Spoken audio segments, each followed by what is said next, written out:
dan salam sejahtera. Saya Dia dari TVPSS SMK Kota. Pada hari ini, saya membawa liputan lawatan pendidikan ke Kilang Coklat Berries di Kuala Lumpur. Jom kita nantikan video ini bersama-sama. Kami selamat tiba di Berries untuk menyertai lawatan sambil belajar. Lawatan dimulakan dengan sesi penerangan mengenai sejarah dan perkembangan syarikat. Seterusnya, kami melawat galeri pameran yang memaparkan pelbagai koleksi dan produk keluaran Berries.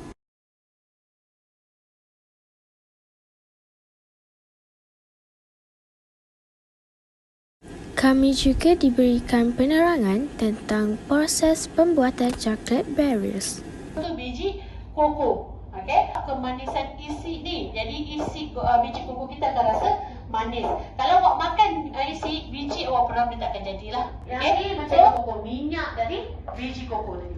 Jadi ada satu mesin yang katakan sampai minyak tu keluar. Bila minyak tu dah keluar, kami juga menyaksikan tayangan video yang menerangkan proses pembuatan coklat bermula daripada pemilihan bahan mentah sehinggalah kepada proses pembukusan. Penerangan yang diberikan amat menarik dan menambahkan pengetahuan kami tentang industri pemakanan.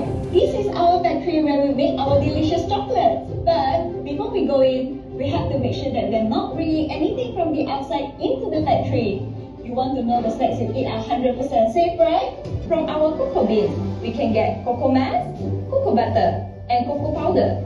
But we also need to add in other ingredients like sugar and milk powder to give our chocolate that delicious taste. We use only the finest ingredients from all over the world. Mix them and crunch them in these big machines. And then temper them so that the chocolate comes out smooth and shiny. Different shapes and sizes. Or used to coat almonds and other nuts to make delicious pan chocolates. After that, all our chocolates will be packed and shipped all over the country for everyone to enjoy. Wow, so this is how all my favorite chocolates are made.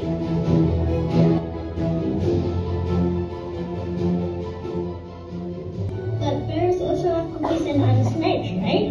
Yes, this is just our chocolate making facility.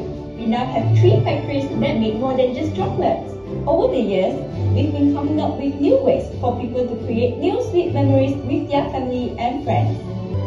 We've also opened our very own chocolate shops all over Malaysia, including here at Sri Kembangan, Jalan Panggung, and Fahrenheit. We've also expanded beyond Malaysia into Singapore as we continue. Yes, Tasha, there is a lot of information. You can learn about the chocolate making process here at Berries. Now, who wants to get some chocolate?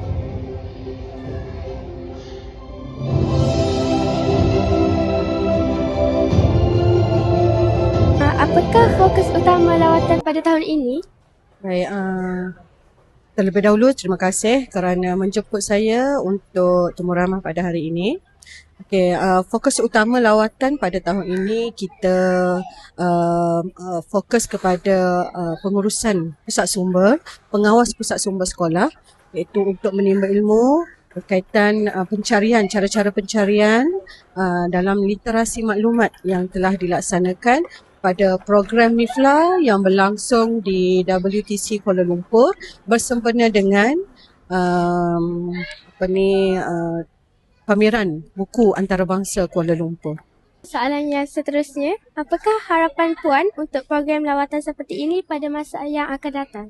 Okey, kalau mengikutkan harapan saya, banyak sebenarnya harapan saya untuk pelajar-pelajar, tapi kita fokus kepada pembelajaran murid, iaitu kita untuk tahun depan pun sama, kita akan join ke MIFLA yang berlangsung di WTC Kuala Lumpur yang dilaksanakan pada sempena pameran buku antarabangsa Kuala Lumpur. Jadi kita mengharapkan penyertaan murid pada tahun hadapan semakin bertambah dan insya-Allah bagi pihak SSTP kami akan tambah baik kemudahan kepada pelajar-pelajar. Secara keseluruhannya, lawatan ke Kilang Coklat Berries ini banyak memberi manfaat kepada semua para peserta. Sekian laporan daripada saya, Ria, dari TVPSS SMK Kota. Bye!